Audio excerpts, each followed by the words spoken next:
যোৱাকালিৰ পৰা অসমত অশান্তি বিয়পাবলৈ কেইজনমান বিশেষ ব্যক্তিয়ে গোটেই অসমখনত ভ্ৰমণ কৰি আছে।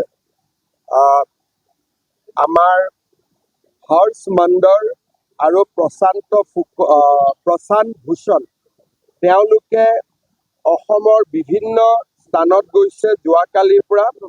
আৰু আন এটা গ্ৰুপ এই ধৰণৰ ব্যক্তিৰে আন এটা গ্ৰুপ জহাৰ চিৰকাৰ আৰু ৱাজেদ হবিবুল্লাহ, ফায়াজ শ্বাহিন এই ধৰণৰ ব্যক্তিসকলে যোৱাকালিৰ পৰাও নামনি অসমৰ বিভিন্ন জিলাত ভ্ৰমণ কৰি আছে। তেওঁলোকে কেৱল সংখ্যালঘু সম্প্ৰদায়ৰ নেতাসকলক লগ পাইছে, জামাতি ইছলামীক লগ পাইছে।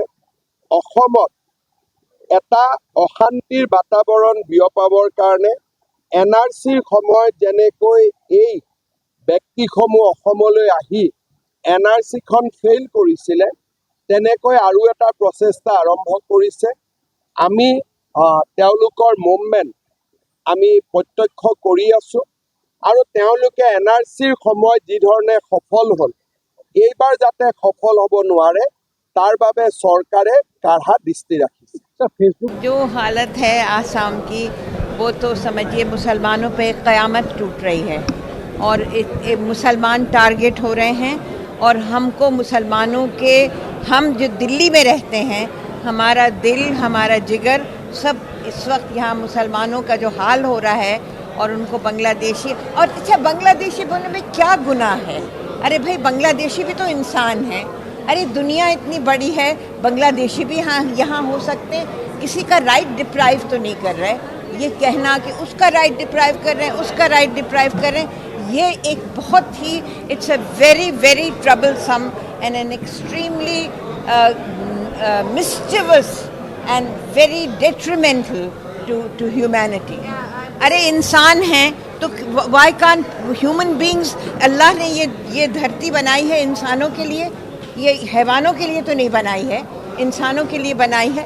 अरे एक इंसान अगर एक ज़मीन पे खड़ा है तो उसको इतनी बुरी तरह से उसको खदेड़ के, और जो मैंने मेरे तो एरिया में, मैं तो जामिया मिलिया इस्लामिया में रहती हूँ, वहाँ दिल्ली में मेरे यहाँ बिल्कुल यही तोड़ फोड़ इविक्शन हो रहे हैं।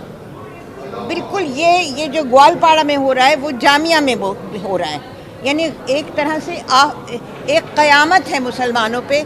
और हम हिंदुओं के भी हैं, हम क्रिश्चियंस के भी हैं, हम सिखों के भी हैं, हम मुसलमानों के भी हैं। और सबको कॉम्पोजिट कल्चर, गंगा जमनी तहजीब, हिंदुस्तान के कॉम्पोजिट कल्चर के लिए खड़ा होना है।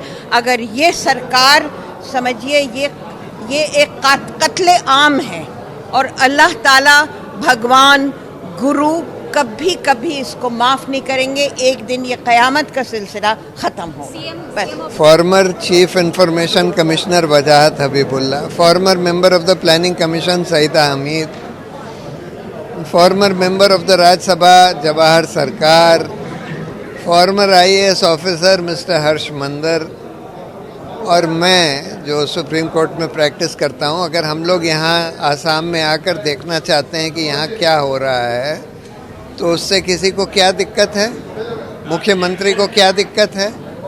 जाहिर है कि बहुत सारी गलत चीज़ें, गैर कानूनी चीज़ें यहाँ हो रही हैं। बिल्कुल गैर कानूनी तरीके से लोगों को बाहर भेजा जा रहा है, बांग्लादेशी कह के।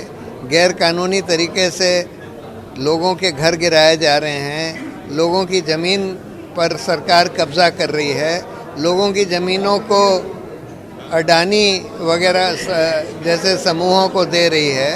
तो इस आसाम में ये मुख्यमंत्री जो है हिंदुओं को और मुसलमानों को आपस में विभाजित करना चाहता है और उसकी राजनीति इसी पर टिकी हुई है।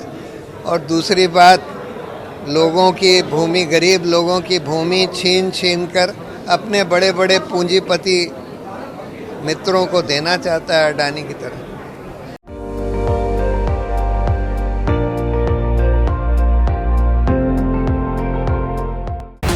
আপুনি চাই আছে ND24 সৰ্বশ্ৰেষ্ঠ নহয় সৰ্বোত্তমৰ দৌৰ।